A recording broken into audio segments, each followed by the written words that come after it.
میرے بھائیو اور دوستو، اللہ تعالیٰ نے انسان کو جسم اور روح ان دو چیزوں کے مرکب سے پیدا فرمایا ہے۔ جسم کے بننے کا نظام اور ہے اور روح کے بننے کا نظام اور ہے۔ جسم کسی اور جگہ بنتا ہے اور روح کہیں اور سے آتی ہے۔ جسم زمین اور زمین کی غذاؤں کے مختلف مراحل پیش در پیش سے وقد خلقکم اطوارا، وہ مختلف شکلیں بدلتا بدلتا بدلتا ایک روپ میں ڈھلتا ہے، اور روح ایک لطیف اللہ کا امر ہے جس کا علم انسان کو نہیں دیا گیا۔ یسألونک عن الروح قل الروح من امر ربی وما اوتیتم من العلم الا قلیلا، کہ روح ایک اللہ کا امر ہے جس کے بارے میں تمہارے پاس کوئی علم نہیں ہے، لہذا اس کی تفصیل تم سمجھ نہیں سکتے ہو۔ روح آسمان سے آتی ہے، جسم زمین میں بنتا ہے، پھر 4 مہینے بعد اللہ اس کو آپس میں جوڑ دیتا ہے، زندگی متحرک ہو جاتی ہے۔ روح ہی کے ساتھ زندگی کی بقا رہتی ہے۔ جب اللہ اس سے واپس نکال لیتا ہے تو سارے ٹائٹل ہٹ کر صرف ایک نام سب کو مل جاتا ہے، اور وہ میت کا ہوتا ہے۔ وہ حضرت مولانا ہو، وہ کوئی ڈاکٹر ہو، بادشاہ ہو، صدر وزیر ہو، سارے اعزاز ٹائٹل ہٹا کر اس پر میت کا لفظ مہر لگ جاتی ہے۔ اس میں سے کیا نکلا ہے؟ ہر چیز تو موجود ہے، اب یہ بولتا کیوں نہیں، اٹھتا کیوں نہیں، چلتا کیوں نہیں؟ اس میں سے روح نکل گئی ہے۔ روح ہمارے جسم کی اصل ہے، اسے نکال دو تو جانوروں کو بھی پتا ہے کہ اب یہ بے جان چیز ہے، چیونٹیاں کیڑے مکوڑے بھی اس کو کھانے لگ جائیں گے، جانور بھی کھانے لگ جائیں گے، زمین بھی اس کو گلانے لگ جائے گی، ہوائیں اس کو متغیر کرنے لگیں گی۔ روح انسان کے اندر ایک چلتا ہوا زندگی کا کارواں ہے، اسے جب اللہ واپس بلاتا ہے تو اللہ یتوفی الانفس حین موتها والتی لم تمت فی منامها۔ موت کیا چیز ہے؟ اس کے 200 جواب ہیں سائنس کی کتابوں میں، اور 200 جواب بذات خود بتا رہے ہیں کہ یہ ایک جواب بھی ٹھیک نہیں ہے، اور قرآن ایک جواب دیتا ہے اور وہی حرف آخر ہے، قل یتوفاکم ملک الموت اللہ یتوفی الانفس حین موتها۔ اللہ ہے جو تمہاری روحوں کو موت کے وقت کھینچ لیتا ہے، تمہارے جسم سے نکال لیتا ہے۔ تو میرے بھائیو، موت کے وقت انسان 2 کیفیت میں ہوتا ہے۔ کچھ لوگوں کی روح ایسے نکل رہی ہوتی ہے کہ ان کے رگ رگ میں وہ پھنس رہی ہوتی ہے۔ وَلَوْ تَرَى اِذْ يَتَوَفَّى الَّذِينَ كَفَرُوا الْمَلَائِكَةُ يَضْرِبُونَ وُجُوهَهُمْ وَأَدْبَارَهُمْ۔ کاش تم دیکھ سکتے وہ منظر جب اللہ کے فرشتے نافرمانوں کی روح کو نکال رہے ہوتے ہیں تو ان کے منہ پہ بھی مارتے ہیں، ان کی کمر پر بھی مارتے ہیں۔ اور اخرجوا انفسکم اليوم، نکالو آج اپنی روحوں اور جانوں، اب تم بچ نہیں سکتے ہو۔ وہ پیچھے ہٹنا چاہتے ہیں، رب ارجعون، مجھے واپس کر دے تھوڑی دیر کے لیے، لعلی اعمل صالحا، اب میں پورا ٹھیک مسلمان بن کے چلوں گا۔ تو اس کے جواب میں ہوتا ہے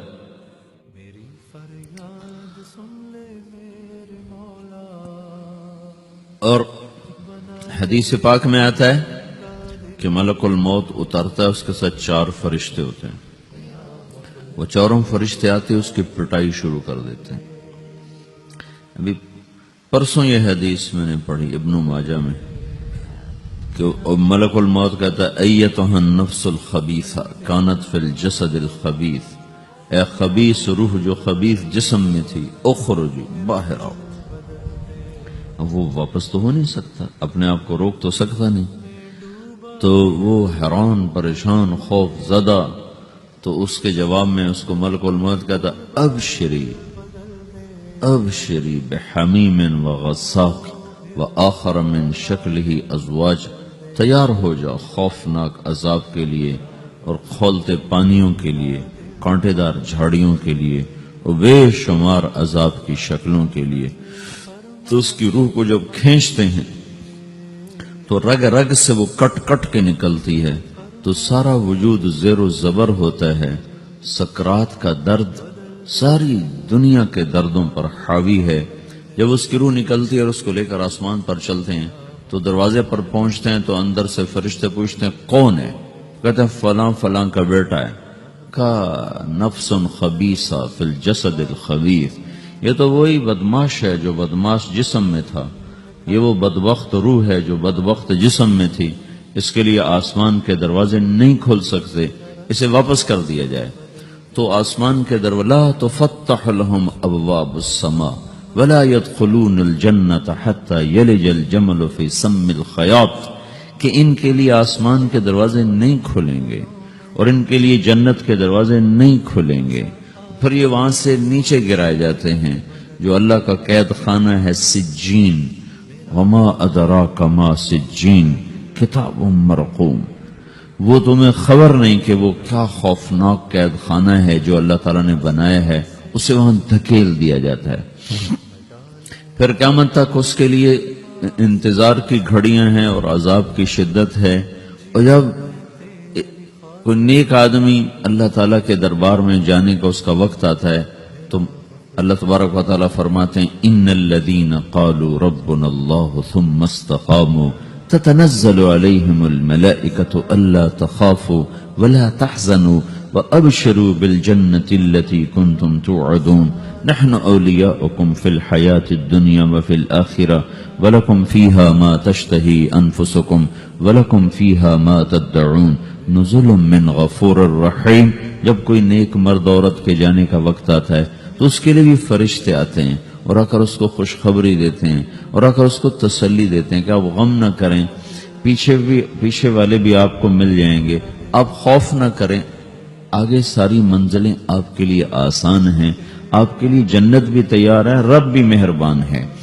اور حدیث پاک میں آتا ہے کہ ملک الموت اور 4 فرشتے آتے ہیں، وہ 4 فرشتے اس کو سہلاتے ہیں، دباتے ہیں کہ موت کا درد اسے محسوس نہ ہو، اور ملک الموت فرماتے ہیں ایتھا النفس الحمیدہ کانت فی الجسد الحمید اخرجی، اے نیک روح جو نیک جسم میں تھی باہر آؤ، کیا کرو؟ وَأَبْشِرِي بِرَوْحٍ وَرَيْحَانٍ وَرَبٍّ رَاضٍ عَنْكِ غَيْرِ غَضْبَانٍ، آپ کو بشارت ہو آپ کے لیے جنت تیار ہو چکی ہے اور وہاں کی ساری نعمتیں آپ کے لیے میسر ہو چکی ہیں اور اللہ آپ پہ راضی ہو چکا ہے اور اللہ آپ پہ خوش ہو چکا ہے۔ اس پر اس کی روح کو نکالا جاتا ہے، پھر سارے فرشتے اس کو استقبال کے ساتھ جو آسمان پر لے جاتے ہیں تو اندر سے پوچھتے ہیں کون ہے؟ کہ فلاں فلاں کا بیٹا، فلاں فلاں کی بیٹی۔ کہتے ہیں نفس حمیدہ فی جسد حمید، یہ تو نیک روح تھی جو نیک جسم میں تھی، مرحبا بہی، اس کو ہم سب استقبال کس کا کرتے ہیں اور ایک دم آسمان کے دروازے کھلتے ہیں، پھر وہ پہلا دوسرا تیسرا چوتھا سارے آسمان پار کرتا ہوا اللہ پاک کے عرش کے نیچے کے جا کر، مرد ہے یا عورت، وہاں جا کر سجدے میں سر رکھتا ہے اور اللہ تعالیٰ فرماتے ہیں ہاں اس نے ہمیں خوش کیا، ہم اسے خوش کریں گے، اور اس کو عافیت کے ساتھ وہاں آسمان میں، پہلے آسمان سے لے کر اللہ کے عرش تک یہ سب ویٹنگ روم بنے ہوئے جہاں اللہ اپنے اپنے درجات کے مطابق جنت والوں کو ٹھہراتا ہے، اور وہ انتظار گاہ ہے اور وقت ختم ہو جاتا ہے، لہذا انتظار کی جو تکلیف ہے وہ بھی ختم ہو جاتی ہے۔ وقت ختم تو انتظار کا احساس ختم اور ٹائم کے گزرنے کا احساس ختم۔ تو جیسے اصحاب کہف کو اللہ نے غار میں داخل کر کے تو غار کے اندر سے وقت کو نکال کے باہر پھینک دیا، باہر 300 سال گزرے، اندر آدھا ہی دن گزرا تھا۔ وہ جب اٹھے ہیں تو وہ 25 برس کا نوجوان 325 سال کا ہو کے نہیں اٹھا، وہ 25 سال کی عمر میں اٹھا ہے، نہ ناخن بڑا ہے، نہ مونچھیں بڑی ہیں، نہ ان کی داڑیاں لمبی ہوئی ہیں، چونکہ تو زندہ تھے، مر نہیں گئے تھے، تو زندہ کے تو بال بھی بڑھتے ہیں، ناخن بھی بڑھتے ہیں، لیکن وہ اس طرح اٹھے کہ 300 برس گزر گئے اور 25 برس کا نوجوان 25 سال کی عمر میں اٹھا ہے، 20 برس کا 20 برس کی عمر میں اٹھا ہے، اور وہ کہنے لگے کم لبثنا، بھئی کتنا ٹھہرے ہیں؟ کہ یومن او بعض یومن، لگتا ہے کوئی دن آدھا دن ٹھہرے ہیں۔ وہ صحیح کہہ رہے تھے، باہر اللہ تعالیٰ نے وقت کی گھڑی کو چلائے رکھا اور اندر غار میں اس کو سوئچ آف کر دیا، نکال دیا کہ یہاں وقت کو داخل نہیں ہونے دیا، تو وقت کے گزرنے سے جو بھی اثرات مرتب ہوتے ہیں وہ ان پر مرتب نہیں ہوئے، تو وہ آدھے ہی دن کے بعد اٹھے ہیں، باہر 300 سال، اندر آدھا دن. یہی کچھ اللہ تبارک و تعالی برزخ میں کر دیتا ہے، وقت کو ختم کر دیتا ہے، گزرنے کا احساس نہیں ہوتا ہے. تو اس طرح میرے عزیزو، یہ دو موتیں ہر انسان دیکھتا ہے. یا وہ جنت کے فرشتوں کا استقبال دیکھتا ہے یا جہنم کے فرشتوں کی مار اور پٹائی کو سہتا ہے. رابعہ بصری رحمت اللہ علیہ کا انتقال ہونے لگا تو انہوں نے رات کو فوت ہوئی تو انہوں نے اپنی خادمہ کو بلا کے فرمایا کہ کسی کو بتانا نہیں، جب میں مر جاؤں تو پڑوس میں 2-4 کو بلا کر نا میرا جنازہ پڑھوا دینا، اور جس کرتے میں تہجد پڑھتی تھی وہی میرا کفن بنا دینا، اور صبح بے شک لوگوں کو بتا دینا، میرے مرنے کے بعد میری میت کو رکھنا نہیں، فوراً دبا دینا. جب ان کا انتقال ہوا تو انہوں نے پڑوس کے 2-4-10-20 آدمی بلائے اور ان کو تدفین تجہیز سب کچھ ہو گئی. صبح شور مچا کہ وہ رابعہ بصری کا انتقال ہو گیا. تو اگلے دن وہ خواب میں اس خادمہ کو ملی اور کہا بیٹی تیری بڑی مہربانی، تو نے میری وصیت کے مطابق عمل کیا. اس نے دیکھا کہ انہوں نے ایک خوبصورت سبز لباس پہنا ہوا ہے. تو وہ فرمانے لگی، انہوں نے سوال کیا کہ آپ کے ساتھ قبر میں کیا ہوا؟ تو وہ کہنے لگی کہ میرے پاس منکر نکیر آئے تھے اور مجھ سے کہنے لگے من رب کی، تیرا رب کون ہے؟ تو میں نے کہا سبحان اللہ، 40 برس جس کو میں نہ بھولا سکی اس کو 4 ہاتھ زمین میں آ کے میں بھول جاؤں گی. ان کا 42 برس کی عمر میں انتقال ہوا تھا. تو وہ کہنے لگے سبحان اللہ، جس کو میں 40 برس نہ بھولا سکی میں اسے 4 ہاتھ زمین کے اندر آ کے بھول جاؤں گی. تو منکر نکیر کہنے لگے اس کا کیا حساب لینا؟ پھر انہوں نے پوچھا کہ وہ آپ کا وہ کرتا کہاں گیا تہجد والا جس میں آپ کو کفن دیا تھا؟ کہا وہ اللہ نے مجھ سے لے لیا ہے اور میرے اعمال کے خزانے میں رکھ دیا ہے. قیامت کا دن میرا وہ کرتا بھی میرے ترازو میں تولا جائے گا اور مجھے یہ لباس پہنایا ہے جو جنت کا لباس ہے. یہ بھی ایک موت ہے. اس طرح بھی لوگ مرتے ہیں. اور دوسری بھی ایک موت ہے، ہمارے علاقے کی بتا رہا ہوں، اپنے علاقے کی. ایک ذمہ دار مر گیا، اس کی قبر کھودی، ساری بچھوؤں سے بھری ہوئی، ایسے جیسے چیونٹیاں پھر رہی ہوتی. تو انہیں وہ بند کر کے دوسری کھودی، ساری بچھوؤں سے بھری ہوئی. پھر وہ بند کر کے تیسری کھودی، ساری بچھوؤں سے بھری ہوئی. قبرستان میں اتنے بچھو کہاں سے آ گئے؟ یہ زمین کے بچھو نہیں ہے، یہ آخرت کی بلائیں ہیں جس کے ساتھ اب اسے قیامت تک رہنا ہے اور گزارا کرنا ہے. تو یہ 2 طرح کی موتیں روزانہ لوگ مرتے ہیں، روزانہ لوگ مرتے ہیں. جب نماز کا وقت ہوتا ہے ملک الموت ساری دنیا کا چکر لگاتا ہے اور دیکھتا ہے کون پڑھ رہا ہے کون نہیں پڑھ رہا، کون پڑھ رہا ہے کون نہیں پڑھ رہا. جو نماز کی پابندی کرتا ہے اس کی موت آسانی سے ہوتی، جو نماز میں غفلت کرتا ہے اس کے ساتھ موت کے وقت شدت اور سختی اختیار کی جاتی. تو بھائیو، یہ ایک جسم میں ایک روح ہے. روح باقی رہنے والی چیز ہے، جسم مٹ جاتا ہے، پھر اللہ سے قیامت کے دن نیا جسم عطا فرمائے گا، ایک نیا جسم دیا جائے گا. روح وہی ہے جو اللہ کے خزانوں میں جمع ہو جاتی ہے. نافرمان کی سیاہ کالی روح ہوتی ہے، فرما بردار کی روشن چمکدار روح ہوتی ہے. تو اللہ نے کچھ تقاضے جسم کے رکھے ہیں اور کچھ روح کے رکھے ہیں. جسم کے تقاضے پورے نہ کرو تو یہ پریشان ہو جاتا ہے، روح کے تقاضے پورے نہ کرو تو یہ پریشان ہو جاتی. روح کی پریشانی جسم سے زیادہ ہے چونکہ روح کی طاقت جسم سے زیادہ ہے. جسم مٹی سے بنا ہے، اس کی غذا بھی مٹی سے نکلتی ہے. روح آسمان سے ہے، اس کی غذا بھی آسمان سے ہے. روح کا تعلق جب تک اللہ سے نہیں جڑتا اس سے بھوک اور پیاس لگتی رہتی ہے. جسم کو جب تک روٹی اور پانی نہ ملے یہ تڑپتا اور پریشان رہتا ہے. جیسے اللہ تعالیٰ نے ہمارے جسم میں روٹی اور پانی کی طلب کو بے ساختہ رکھ دیا ہے. میں بیان کے دوران بھی پانی پی رہا ہوں، آپ دیکھ رہے ہیں کہ میرا حلق سوکھ جاتا ہے، مجھے طلب محسوس ہوتی ہے پانی. حلق سوکھتا ہے پانی کی طرف بھاگتے ہیں، بھوک لگتی ہم روٹی کی طرف بھاگتے ہیں. یہ ایک ایسا اندر میں آٹومیٹک سسٹم ہے کہ ہم اس کو آف نہیں کر سکتے. یہ سوتے سوتے بھی بھوک کی وجہ سے آنکھ کھل جاتی، سوتے سوتے پیاس کی وجہ سے آنکھ کھل جاتی ہے. یہ ایسا خود اللہ تعالیٰ نے ساختہ نظام بنایا ہے کہ آپ اپنے جسم میں روٹی اور پانی کی طلب کو نہیں نکال سکتے. میرے عزیزو، ٹھیک اسی طرح اللہ نے انسانی روح میں اپنی طلب رکھ دی ہے. اور اپنے رسول کی طلب رکھ دی ہے۔ یہ دو طلب ایسی ہیں کہ یہ آپ کے جسم روح سے نکل نہیں سکتی۔ جیسے بھوکا روٹی نہ کھا لے، پیاسا پانی نہ پی لے، اسے چین نہیں آ سکتا، وہ روح جو اللہ اور اس کے رسول سے نہ آشنا ہے، جب تک وہ وہاں تک پہنچ نہیں جاتی اسے چین نہیں آ سکتا، اس کا اندر پریشان رہے گا۔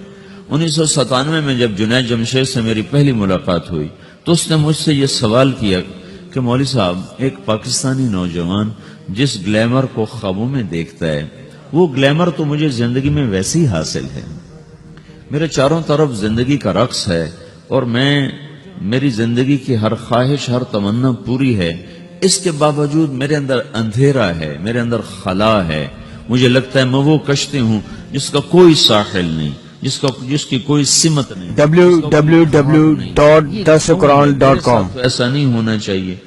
ایک عام لڑکا تو کہتا ہے ہائے کاش یہ ہوتا، اس کو وہ نہیں ہو رہا تو پھر وہ پریشان ہے، ہائے یہ ہوتا، ہائے وہ ہوتا۔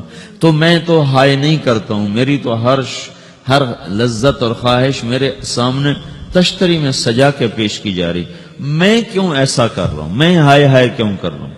میرا اندر ویران کیوں ہے؟ میرے اندر میں خلا کیوں ہے؟ یہ وہی خلا ہے کہ وہ روح کی پیاس کو شراب میں بجھانا چاہتا ہے، وہ روح کی پیاس کو لڑکی میں بجھانا چاہتا ہے، وہ روح کی پیاس کو موسیقی سے بجھانا چاہتا ہے، وہ روح کی پیاس کو دنیا کی رعنائیوں میں 5 اسٹار ہوٹلوں سے بجھانا چاہتا ہے۔ روح کیا جانے روٹی کیا ہے، شراب کیا ہے، پانی کیا ہے، عورت کیا ہے، موسیقی کیا ہے، گھنگرو کیا ہے، پائل کیا ہے، چھنکار کیا ہے، روح کو ان چیزوں کی کیا خبر؟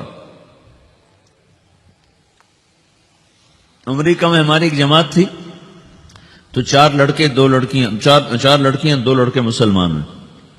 تو ایک لڑکے کا نام رکھا تھا ابراہیم، اور اس کو جب پڑھایا نا کلمہ، انہوں نے کہا ہائے، انہوں نے کہا ہائے، وہ دونوں ہاتھ یہاں رکھے سینے پر، دل پر، کہا ہائے۔ تو ہمارے ساتھی ہیں ڈاکٹر اختر، وہ کہنے لگے کیا ہوا کیا ہوا؟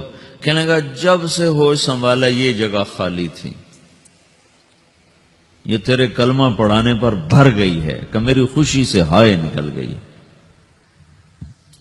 یہ جگہ خالی رہے گی، یہاں شراب نہیں پہنچ سکتی، یہاں نغمہ اور موسیقی نہیں پہنچ سکتی، یہاں تالے لگے ہوئے ہیں، یہاں تک کوئی آواز نہیں جا سکتی۔ دل کے تاروں پر ایک ہی نغمہ چڑھ سکتا ہے، اور وہ اللہ کی یاد کا ہے، اور اللہ کی محبت کا ہے، اور اللہ کے رسول کی محبت کا ہے۔ باقی کوئی مضراب ایسا نہیں جو ان تاروں کو چھیڑ سکے، باقی کوئی چیز، آواز ایسی نہیں جو دل کی دنیا پر جا کر دستک دے سکے۔ یہاں بند دروازے ہیں، یہاں صرف اللہ پہنچے گا، اللہ کے رسول کا تعلق پہنچے گا، باقی کوئی چیز یہاں نہیں جا سکتی۔